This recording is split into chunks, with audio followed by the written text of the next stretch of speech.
Happy Friday. Welcome to another episode of the Tech Behind FinTech. Actually, really excited to be back. We took off last week. My name is Nnamdi Osuagwu. I'm the host of the Tech Behind FinTech, and we talk about the technology that powers the money. Always love saying that actually. Technology behind the money. So today's episode, we're gonna get into some news topics. Like I said, usually we're here every single Friday. Except for last week, we took off. So it's good to be back. I'm excited to be back. It's the first time we took off since last year. So it felt weird. Not being live on a Friday, just a level of consistency. But I'm actually excited to be back, and I'm happy to be back today.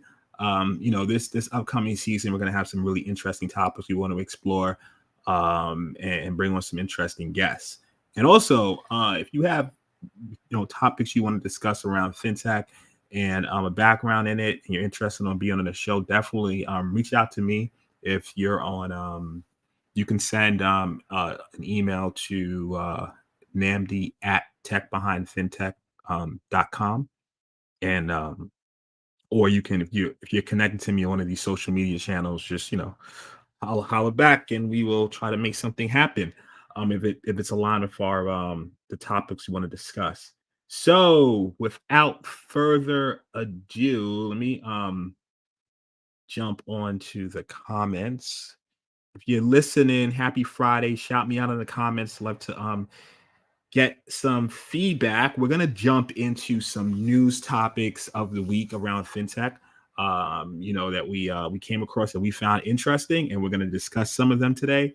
So, like I said, I'm just excited to be back. It's been I kind of missed it last week. I was like, wow, this is different. So not actually being on the show on a Friday, but so I'm happy today. All right, let's jump into some things. Let's jump into some things. First thing we want to jump into an article we found interesting. So Mastercard is acquiring AIia. So AIia, they're a leading European open banking technology provider offering a direct connection to banks through a single API, allowing its customers to develop and launch new digital solutions that meet the needs of everyday life. So that's open banking is a directive in the UK that is pretty much huge. So we talked about this a few months ago, open banking and what it is. So it's called the Open Banking Implementation Entity, OBI. So it sounds like one of my cousins' name, like Nigerian name, but that's what it stands for, like Open Banking Implementation Entity. It's part of the EU's. It's called the Second Payment Services Directive, PSD2. So it came into force in January 2018. And the whole goal was to improve online payment protection, encourage payment service innovation, and make cross border payments safer. Since the directive took in effect, 300 fintechs in the UK and innovative providers have joined the ecosystem.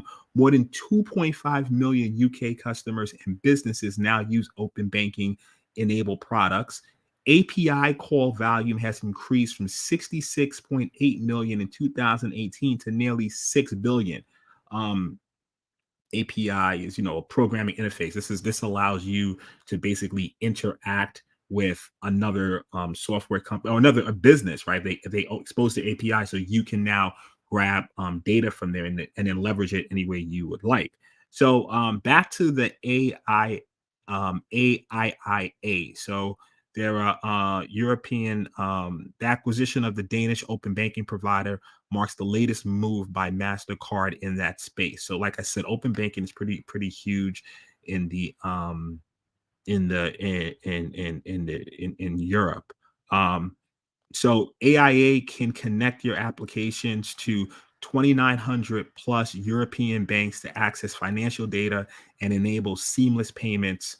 So let's just go to another slide. So that's their front page of their website.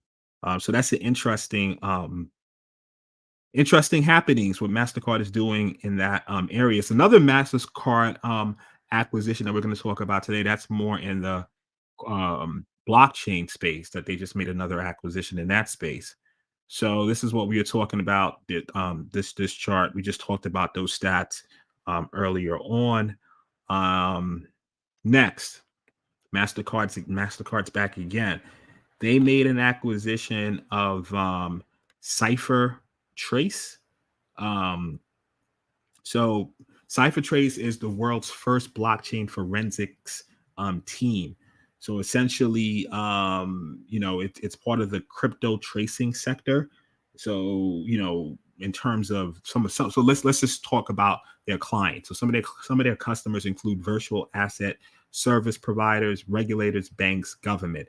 Now that you're having a lot more regulation around crypto, as we also know, right, when it comes to ransomware attacks and so forth, a lot of the threat actors are paid in Bitcoin, and when you have a lot of attacks for exchanges, right? So and all the crypto from whether it's Ethereum being extorted or whatever, it's still on a public blockchain, so this data is accessible. So companies like this do the forensics and they really investigate various things, and you have and when you start going to the crypto world, you have to think about AML, anti-money laundering, and things like that, and a lot of government. So you can see why this whole crypto tracing. Put it like this: one of their competitors is Chain Analysis, and they're valued at 4.2 billion.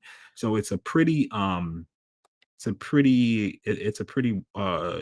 needed service in the direction we're moving in terms of crypto. So let's just read a statement from Mastercard's president of cyber intelligence. With the rapid growth of the digital asset ecosystem comes the need to ensure it is trusted and safe. Our aim is to build upon the complementary capabilities of Mastercard and CipherTrace to do just this. So, what we're seeing with their acquisitions now for both in the UK and also in the US with CipherTrace, right? With the open banking, and now with what they're doing in the crypto space, it's really, I look at them really as leading the effort in terms of all the new things happening in fintech and coming to fruition. So they're the positioning themselves to be a leader in those domains with these acquisitions and adding it to their ecosystem.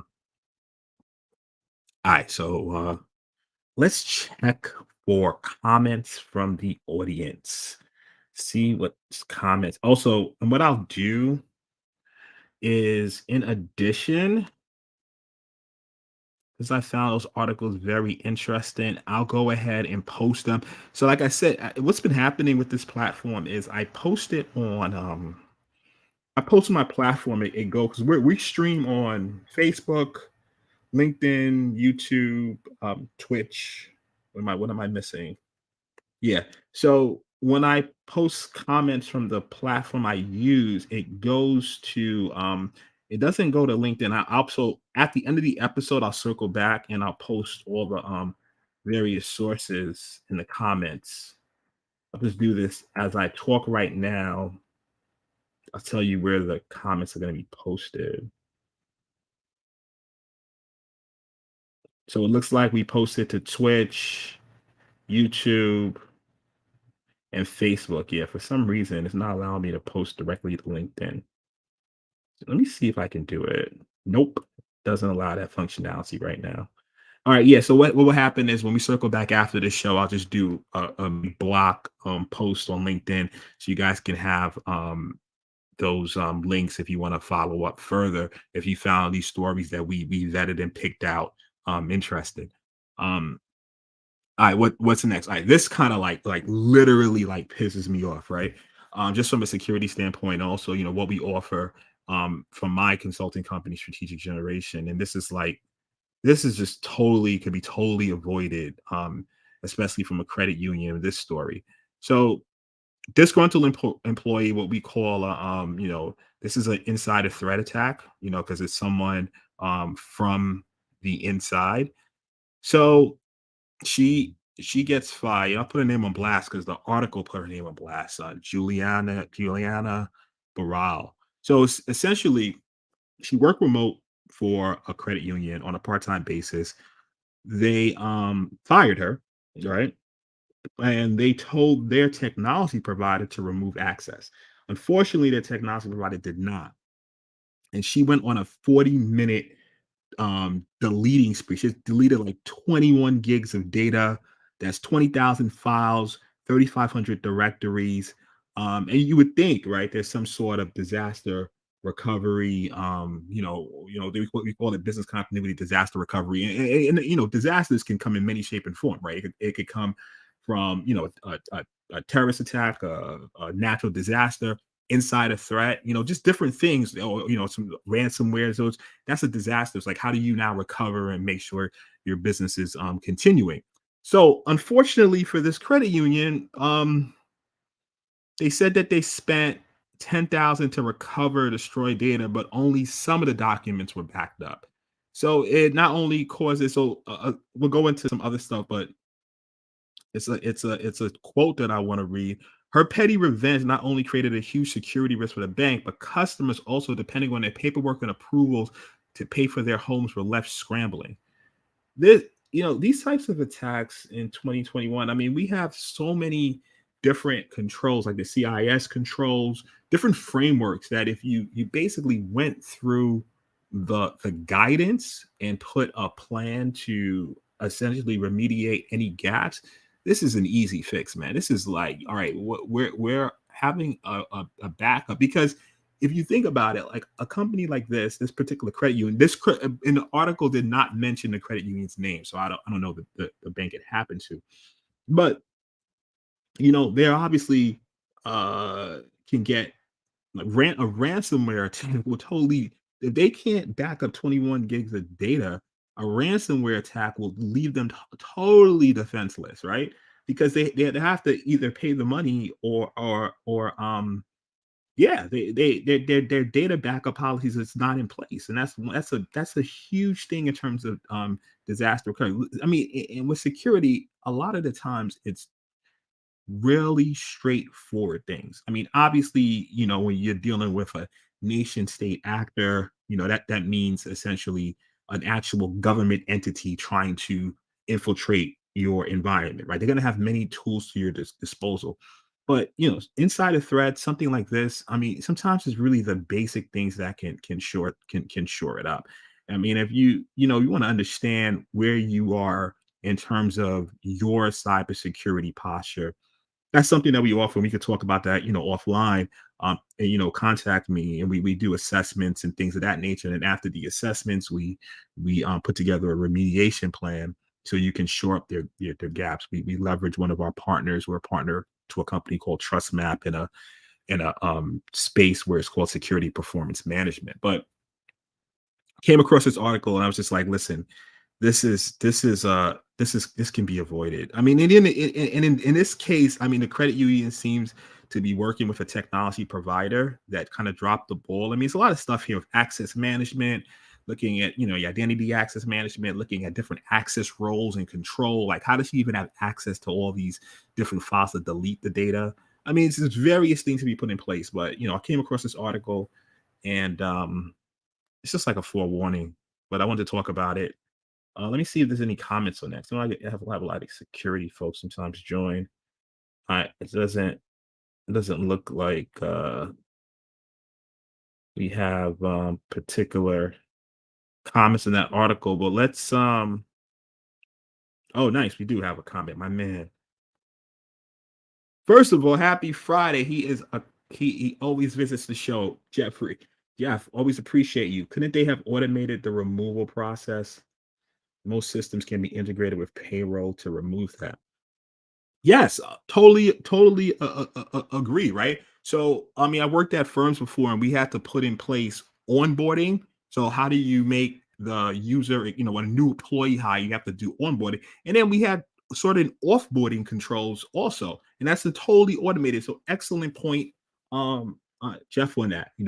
Definitely have a LinkedIn user who said hello. Think let me Yeah, thank you for your comment. 100% agree.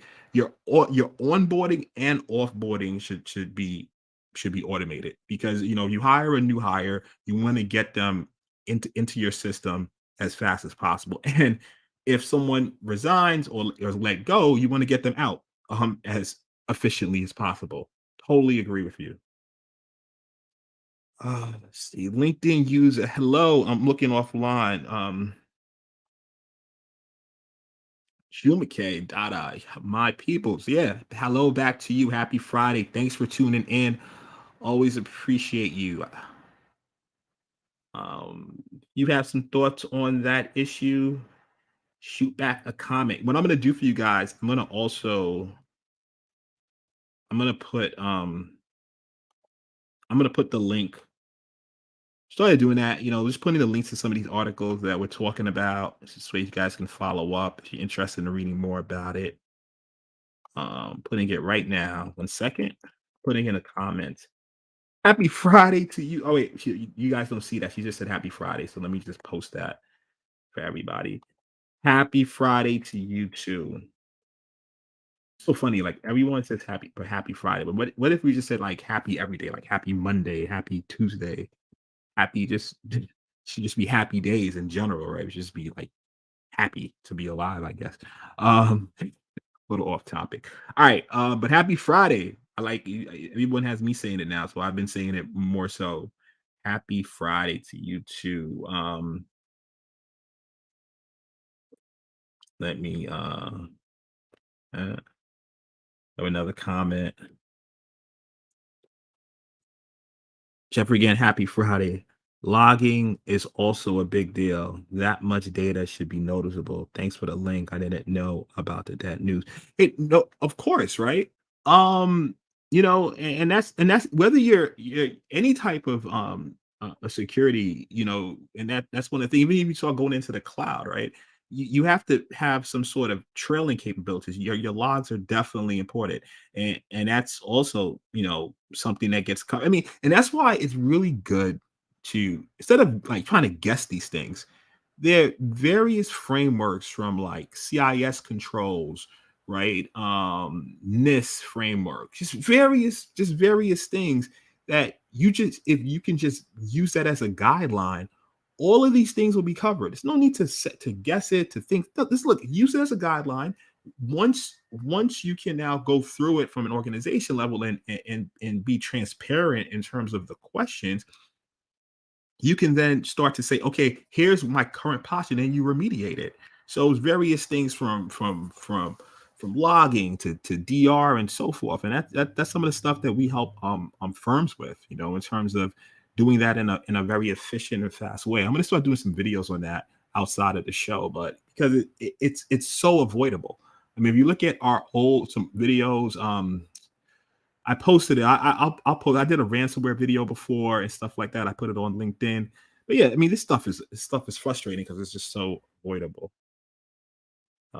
Let's got another message. Fatima Kane, happy Friday, Jim McKay. Well, happy Friday to you too. Fatima, I'm not Jim McKay. Obviously, she's talking to Jim McKay in the chat, but happy Friday to you too. Thanks for tuning in. Definitely appreciate it. All right. All right, so we put the article. So let's go on to the next one we want to talk about. Okay, so the next article that we came across, Big Connect faces 2 billion SEC fraud charge. So this one was interesting. Back in let me get this article for after we finish talking about it. 1 second. Let me just queue it up so I can paste it in the chat. Here we go. Oh, okay. She cleaned it up. To everyone else too. Well, thank you for that. I'm gonna have jokes on June McKay after the show. But yeah, to everyone else too, thank you. Yes, happy Friday to you too. Um, all right, so let's talk about Bit Connect. Let's get into it. All right, so what is Bit Connect? So it was a lending platform back in 2018-ish, right? And essentially, what they're being charged. U.S. Securities and Exchange Commission has filed charges against the now defunct online crypto lending platform BitConnect, alleging it defrauded retail investors out of $2 billion. They're targeting the founders, Satish Kubani, and the U.S. promoter Glenn Arcaro and his affiliated company. BitConnect is alleged to have conducted a global fraudulent and unregistered offering and sale of securities in the form of investments in this lending platform. According to the SEC's complaint, these charges relate to the period of early 2017 and through January 2018. It's alleged that instead of deploying investors' funds for trading with a purported volatility software trading bot, defendants in BitConnect and Kubani siphoned took investors' money funds into their digital wallets controlled by them. So means definitely just you have to be careful. So in looking up like BitConnect and what they did, they basically said, so this is straight from like Wikipedia. They said, okay, you can invest BitConnect coin in BitConnect lending platform exclusively from the BitConnect dashboard. The investment option involves profiting from BitConnect trading bot and volatility software. You will receive daily profit based on your investment option. Upon investment term completion, you will receive your capital back to take out from BitConnect lending platform and optionally reinvest back into the lending platform to continue receiving daily profit. I mean, I don't know. Here's my take, right? So back in 2017, 2018, I mean, I hear what they're doing, but I'm just like, cut the middleman out, right? Back then, it was just like, I'm gonna buy Bitcoin directly. Why am I gonna? I mean, they were like, why am I gonna? I don't know. It just the logic didn't really make sense to me. I mean, like I said, this they're now getting charged, but they did their alleged fraudulent activity back then. But I'm gonna buy Bitcoin, then I'm gonna put it in your platform, but trade my Bitcoin for your coin, so that and hopefully, with your volatility software, I'm gonna get money, but that I could still keep. I'm good. I'm just gonna, especially back then. I mean, if you just copped.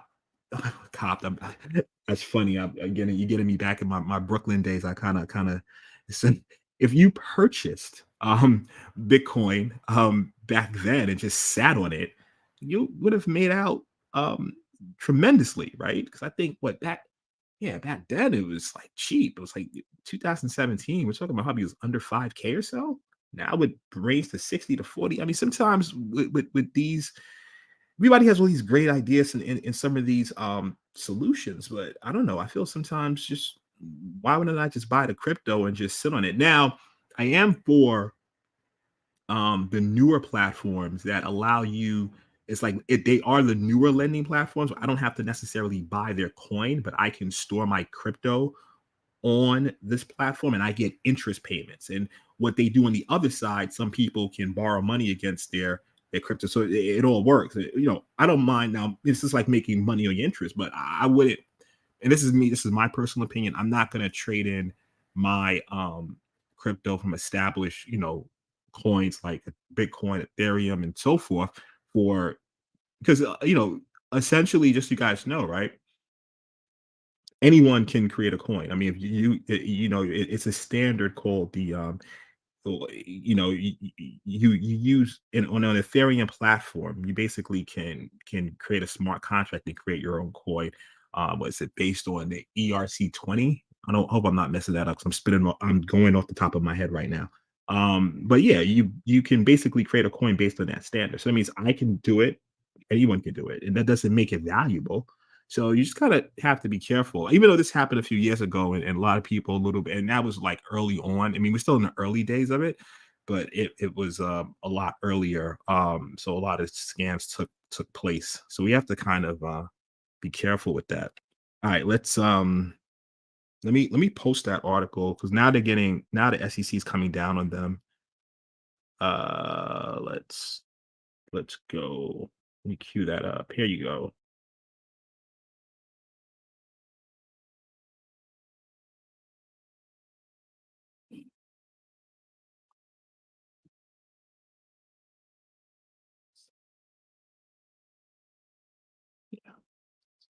Okay. What's next? What's next? Oh, this is definitely interesting. What's happening? So, PayPal is launching or they plan to launch a retail trading division. Let me cue that one up so I'll paste for you guys. Um, yeah, so I find that very interesting. I want to also see, who when these companies launch these type, they usually acquire an existing fintech or they're gonna like, they usually partner with someone. So it'll be interesting to see how that works out. But they say the decision follows PayPal's rolling out of new options for customers, including so they have the ability to trade cryptocurrencies, and so forth. And they're going to be looking to do that. I don't think that's going to be done from the article. That's not going to be rolling out this year, but they have diversified, they own Venmo. So they said PayPal announced a 22% revenue growth for 2020 with its Venmo platform processing 159 billion in payments alone. So they're definitely looking to diversify. I just found it interesting that they're moving into that space. After Robinhood is basically killing it. I think other companies are seeing that. So I never really thought about PayPal. When PayPal came out, using it for years, never envisioned where they're going to be going in terms of a retail trading division. So I found that interesting. Let me post it for you guys.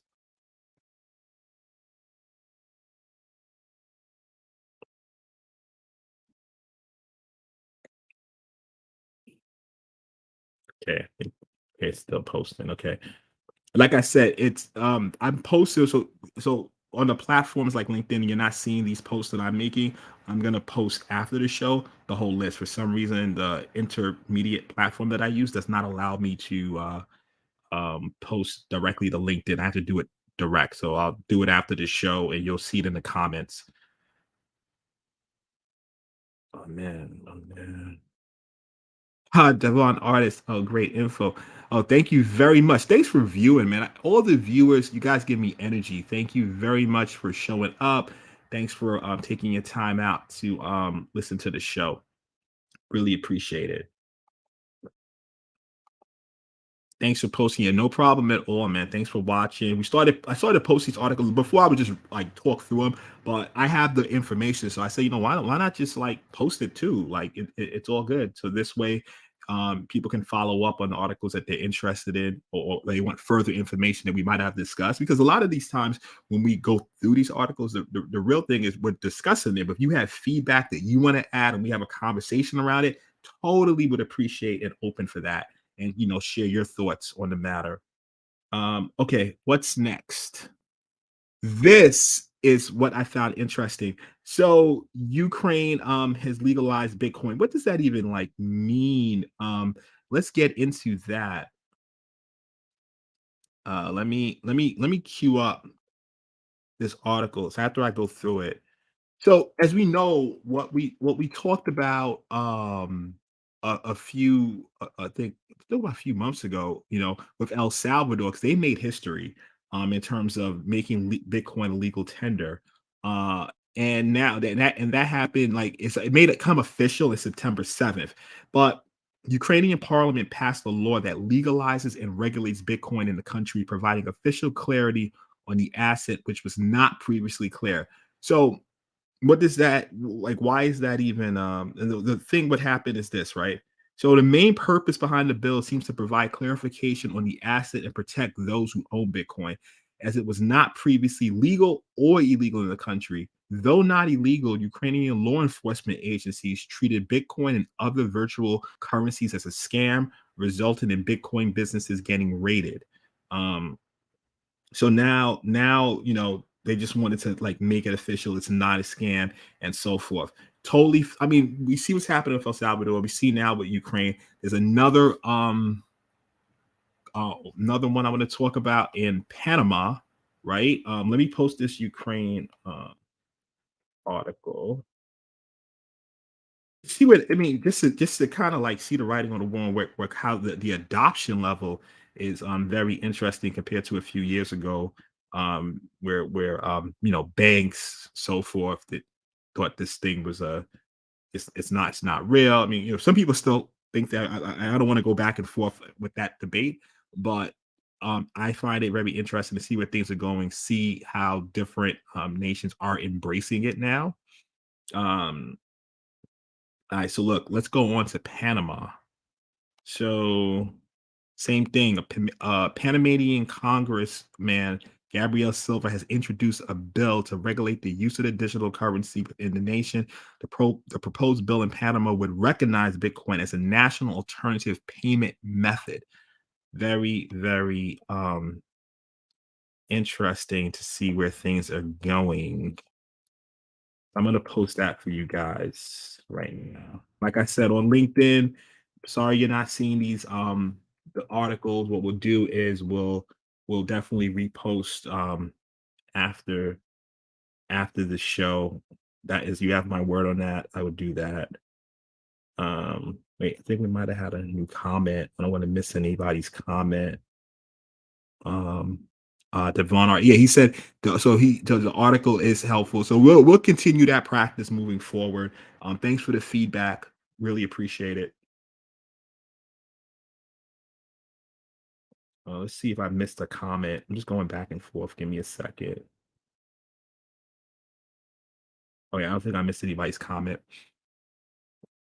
All right, so that's actually the last news article of the day that we wanted to discuss. Look, thank you for tuning in. Thank you for joining. Thanks for the comments. Appreciate all of that. We'll definitely have going to start having an interesting lineup of guests and so forth. Interesting topics that we want to dive into. So we will keep you guys posted on that. A few announcements. Oh, in terms of posting, a few announcements that I want to make actually. We have a LinkedIn page, and we have a new we have a new LinkedIn page, Twitter page, and what am I forgetting? LinkedIn page. We have an Instagram page, and I'm gonna post all those handles. Would appreciate everyone following those. Let me see. Give me a second. Matter of fact, yeah, let me give me a second. Let me get that. Let me post those handles for you guys. Don't seem to have it handy.